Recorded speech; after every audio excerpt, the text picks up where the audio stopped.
السلام عليكم ورحمة الله وبركاته. بسم الله الحمد لله والصلاة والسلام على أشرف رسول الله وعلى آله وصحبه الفائزين برضا الله أما بعد. ഏറ്റവും ബഹുമാനമുള്ള സഹപ്രവർത്തകരായ സാദാത്യങ്ങളെ, ഉസ്താദുമാരെ, ബഹുമാനികളായ കാരണവന്മാരെ, ബഹുമാനമുള്ള സഹോദര സഹോദരിമാരെ, വിദ്യാർത്ഥിനികളെ, ഈ സന്ദർഭത്തിൽ ഇവിടെ നീണ്ട ഒരു ആശംസാ പ്രസംഗം നടത്തുന്നത് ഉചിതമല്ല എന്ന് മനസ്സിലാക്കിക്കൊണ്ട് തന്നെ എൻ്റെ വാക്കുകൾ ഞാൻ ചുരുക്കുകയാണ്. നമ്മുടെ ഈ ഭാഗത്ത് വർഷങ്ങൾക്ക് മുമ്പൊക്കെ ഈ പള്ളി പരിസരത്ത് ഇങ്ങനെ ഒരു പരിപാടി ഇത്ര വിപുലമായിട്ടല്ലെങ്കിലും നമ്മൾ നടത്തി പോന്നിരുന്നു. ഒരു 15 വർഷങ്ങൾക്ക് മുമ്പൊക്കെ അതിലൊക്കെ സംബന്ധിക്കാൻ സാധിച്ചിട്ടുണ്ട്. നീണ്ടൊരു ഇടവേളയ്ക്ക് ശേഷം ഇപ്പോൾ അള്ളാഹുവിൻ്റെ അനുഗ്രഹത്താൽ നാം മഹത്തായ ഒരു പരിപാടിയാണ് ഇവിടെ സംഘടിപ്പിച്ചിട്ടുള്ളത്. ഇതിൻ്റെ സംഘാടകർ നേരത്തെ തന്നെ വന്ന് എന്നെ ക്ഷണിച്ചത് കൊണ്ട് ഇതിൽ സംബന്ധിക്കണം, ഇതിൽ കാണുകയും സംബന്ധിക്കുകയും അതുപോലെ തന്നെ ബഹുമാനപ്പെട്ട സയ്യിദ് അവരുടെ എല്ലാ പ്രാർത്ഥനയിലെല്ലാം സംബന്ധിക്കണമെന്ന് ആഗ്രഹിച്ചത് കൊണ്ടാണ് ഞാൻ ഇവിടെ എത്തിപ്പെട്ടിട്ടുള്ളത്. ഇനി കാര്യമാത്രമായി ഒരു വിഷയത്തിലേക്ക് കടന്ന് സംസാരിക്കാനോ മറ്റോ ഉള്ള സമയമല്ല. സമയം 10 മണി ആയി, അല്ലെങ്കിൽ കഴിഞ്ഞുകൊണ്ടിരിക്കുകയാണ്. ജുബൈർ ഫൈസി ഉസ്താദിന്റെ കയ്യിലുള്ള കുട്ടികളുടെ ലിസ്റ്റ് നോക്കിയപ്പോൾ ഒരുപാട് പരിപാടികൾ, 2-3 മദ്രസയിലെ കുട്ടികളുടെ പരിപാടികൾ ഇവിടെ ഉള്ളതായിട്ട് കാണാൻ സാധിച്ചു. കഴിഞ്ഞ നമ്മുടെ നബിദിന പരിപാടിയിൽ നമ്മുടെ മദ്രസയിലുള്ള കുട്ടികളുടെ പരിപാടി മഗ്‌രിബ് നിസ്കാരത്തിന് ഉടനെ തന്നെ പെട്ടെന്ന് ഉസ്താദുമാരെ സംസാരമൊന്നും ഇല്ലാതെ തന്നെ തുടങ്ങിയിട്ടും വളരെ നീണ്ടുപോയിട്ടുണ്ട്. അതുകൊണ്ട് ഒരു കാര്യമായ സംസാരത്തിലേക്കൊന്നും ഞാൻ നീങ്ങുന്നില്ല. അല്ലാഹു സുബ്ഹാനഹു വ തആല നമ്മുടെ ഈ പ്രവർത്തനങ്ങളൊക്കെ സ്വാലിഹ അമലായി അല്ലാഹു സ്വീകരിക്കുമാറാവട്ടെ. മുൻ പ്രാസംഗികരിൽ നിന്നെല്ലാം മനസ്സിലാക്കിയതുപോലെ ഇന്നൊക്കെ നബിദിനം എന്നൊക്കെ കേൾക്കുമ്പോൾ നമ്മളൊക്കെ പെട്ടെന്ന് ഫൈസി ഉസ്താദ് പറഞ്ഞതുപോലെ തന്നെ ഓരോ നോട്ടീസുകളും മറ്റൊക്കെ കാണുമ്പോഴാണ് റബീഉൽ അവ്വൽ അടുത്ത് വന്നല്ലോ എന്ന് തോന്നിപ്പോകുന്നത്.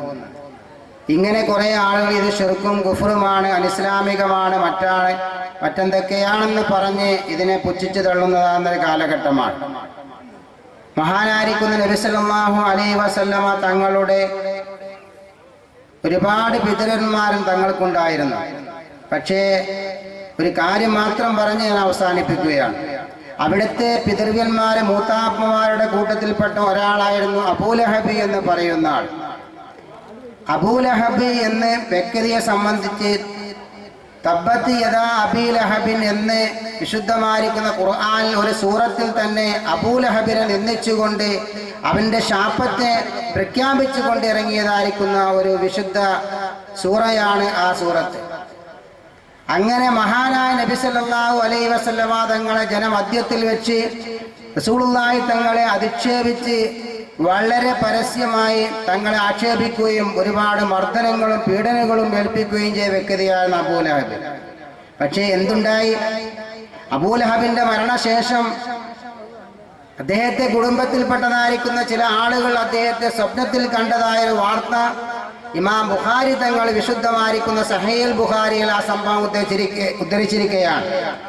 അദ്ദേഹത്തോട് ചോദിക്കുന്നു, എന്താണ് നിന്റെ മരണശേഷമുള്ള അവസ്ഥ എന്ന് ചോദിച്ചപ്പോൾ അദ്ദേഹം പറഞ്ഞു, ഞാൻ ഒരുപാട് ശിക്ഷകളും ബുദ്ധിമുട്ടുകളും അനുഭവിക്കുന്നവനാണെങ്കിലും എല്ലാ തിങ്കളാഴ്ചയും എൻ്റെ വിരലുകൾക്കിടയിലൂടെ ശുദ്ധജലം എനിക്ക് കുടിക്കുവാനായി ലഭ്യമാകുന്നു എന്ന്.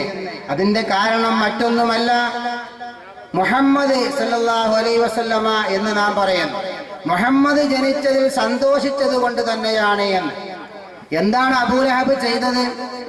മഹാനായിരിക്കുന്ന നബി സല്ലല്ലാഹു അലൈഹി വസല്ലമയുടെ ജന്മസമയത്ത് തൻ്റെ സഹോദരനായിരിക്കുന്ന അബ്ദുള്ള മരണപ്പെട്ടുപോയ അബ്ദുള്ളയുടെ ഭാര്യ ആമിന ഒരു ആൺകുഞ്ഞിനെ പ്രസവിച്ചു എന്ന വാർത്ത റസൂലുള്ളാഹി സ്വല്ലല്ലാഹു അലൈഹി വസല്ലമയുടെ ജന്മസമയത്ത് അബൂലഹബിനോട് ആളുകൾ വന്ന് പറഞ്ഞപ്പോൾ അതിൽ സന്തോഷിച്ചുകൊണ്ട് അവിടുത്തെ ദാസിയായ അടിമ സ്ത്രീയായിരുന്ന സുവൈബത്തുൽ അസ്ലമിയ എന്ന് പറയുന്ന ആ സ്ത്രീയെ മോചിപ്പിച്ച് എത്തിക്ക് ചൊല്ലി സ്വതന്ത്രയാക്കി. നബി സല്ലല്ലാഹു അലൈഹി വസല്ലം തങ്ങൾ ഒരു പ്രവാചകനാണോ അല്ലെങ്കിൽ ഉന്നത സ്ഥാനമുള്ള ആളാണോ എന്ന് കരുതി സന്തോഷിച്ചതല്ല. തന്റെ സഹോദരനായ അബ്ദുള്ളയുടെ ഒരു ആൺകുഞ്ഞ് പ്രസവിച്ചല്ലോ എന്ന കാര്യത്തിൽ സന്തോഷിച്ചുകൊണ്ട് സുവൈബത്തുൽ അസ്ലമിയ എന്നുള്ള ഒരു സ്ത്രീ തന്റെ അടിമ സ്ത്രീയെ മോചിപ്പിച്ചു എന്ന് മാത്രമാണ് അബൂലഹബ് ചെയ്തത്. അതിനുശേഷം റസൂലുള്ളാഹി സ്വല്ലല്ലാഹു അലൈഹി വസല്ലമ തങ്ങളെ ഒരുപാട് മർദ്ദനങ്ങളും പീഡനങ്ങളും ഏൽപ്പിച്ച വ്യക്തി.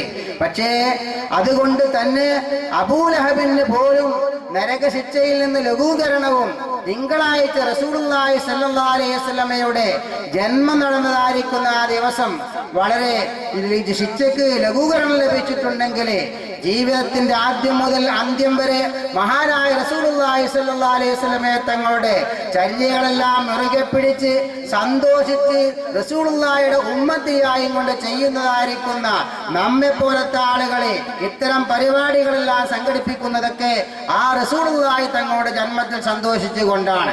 അതിന് പ്രതിഫലം ലഭിക്കില്ല. അത് ശിർക്കാണ്, കുഫറാണ്, അനാചാരമാണെന്ന് ആരെങ്കിലും പറഞ്ഞിട്ടുണ്ടെങ്കിൽ അതൊക്കെ അവരുടെ ബുദ്ധിമോശമാണെന്ന് നാം മനസ്സിലാക്കിക്കൊണ്ട് ഇത്തരം കാര്യങ്ങളെല്ലാം അടിസ്ഥാനപരമായി നാം മനസ്സിലാക്കി മഹാനായ റസൂലുള്ളാഹി സ്വല്ലല്ലാഹു അലൈഹി വസല്ലമ തങ്ങളുടെ സുന്നത്ത് മുറുകെ പിടിക്കുകയും ഇത്തരം പ്രവർത്തനങ്ങളെല്ലാം നാം കഴിയുന്നതും ഇതുപോലത്തെ സദസ്സുകളെല്ലാം പങ്കെടുക്കുകയും പുണ്യം കരസ്ഥമാക്കുവാൻ വേണ്ടി വേണ്ടത് പ്രവർത്തിക്കുകയും ചെയ്യണമെന്ന് സാന്ദർഭികമായി ഉണർത്തിക്കൊണ്ട് ഈ പരിപാടിക്ക് എല്ലാവിധ ആശംസകളും അർപ്പിച്ചുകൊണ്ട് ഞാൻ എൻ്റെ വാക്കുകൾ വിരാമം കുറിക്കുന്നു. ആഖിറു ദഅവാനാ അൽഹംദുലില്ലാഹി റബ്ബിൽ ആലമീൻ. അസ്സലാമു അലൈക്കും വറഹ്മത്തുള്ളാഹി വബറകാതുഹു.